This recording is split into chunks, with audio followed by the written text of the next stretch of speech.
Kuna filamu ambazo tunaziangalia tukiwa watoto, lakini zinaturudia tukiwa watu wazima, zikituuliza swali moja gumu: ulikimbia nini na ulipaswa kukikabili? Karibu kwenye Movie Secrets by Us, mahali ambapo filamu hazisimuliwi tu, zinavunjwa hadi zinageuka somo la maisha. Na leo tunavunja moja ya filamu pendwa zaidi duniani, iliyowalea watoto lakini ikawafundisha watu wazima kwa siri: The Lion King. Na kama unataka full breakdown ndefu zaidi yenye mifano ya kina na mafumbo tulioficha kwa makusudi, tembelea YouTube channel yetu Movie Secrets by Us.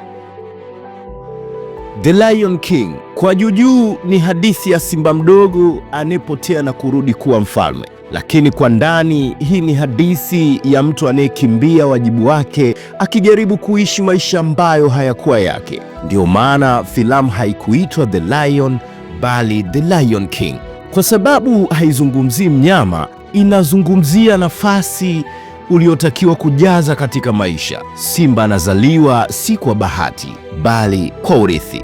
Mufasa, baba yake, si simba tu, ni sauti ya maadili, mipaka na ukweli. Anamwambia simba, kila unachokiona ni sehemu ya mzunguko wa maisha. Hii ni ishara nzito sana. Inamaanisha kila kitu unachofurahia kila gharama, kila nafsi, kila nafasi ina wajibu, na kila uongozi una mipaka. Watoto wanasikia hadithi, watu wazima wanasikia onyo. Scar ndiye kivuli cha filamu hii. Scar anawakilisha nini? Wivu, kulinganisha maisha, watu wanaohisi dunia inawadai kitu. Scar hakukosa nguvu, alikosa uvumilivu na kukubali nafasi yake. Anataka ufalme, lakini hataki mzunguko wa maisha unaoweka sawa. Ndio maana kila anapochukua mamlaka, ardhi inakauka. Hii ni ishara wazi, uongozi usio na maadili huua jamii. Kifo cha Mufasa si tukio tu la huzuni, ni jeraha la kisaikolojia. Scar anamwambia simba, ni kosa lako. Hapo ndipo siri kubwa ya filamu ilipo. Simba hakumkimbia Scar, alikimbia lawama.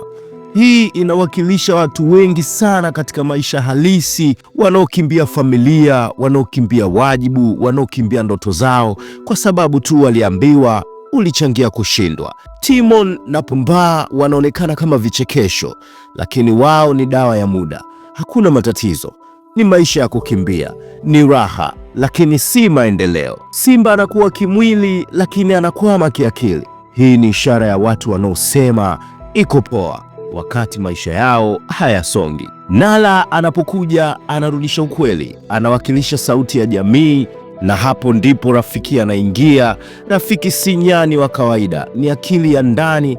Anampiga simba kichwani na kumwambia, uliopita unauma, lakini unaweza kujifunza kutokana nao. Huwezi kubadilisha yaliyopita, lakini unaweza kubadilisha maamuzi ya sasa. Simba anaporudi Pride Lands, harudi kama mtoto, anarudi kama mtu aliyekubali ukweli wake.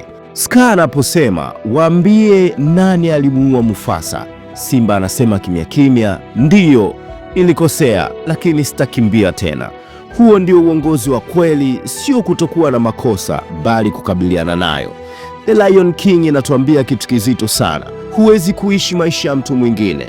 Huwezi kukimbia ulipozaliwa kuwa, na ukikataa wajibu wako, jamii inateseka. Ndio maana filamu hii haifi, ndio maana watoto wanaipenda, na ndio maana watu wazima wanalia wanapoielewa tena. Kama breakdown hii imekufungua macho hata kidogo, basi bado hujaona kila kitu. Follow Movie Secret by Us kwenye YouTube, TikTok, Instagram, Facebook, kwa sababu hapa filamu ni vioo vya maisha. Na hii ilikuwa ni Movie Secrets by Us, mahali ambapo hadithi za utotoni zinageuka masomo ya utu uzima.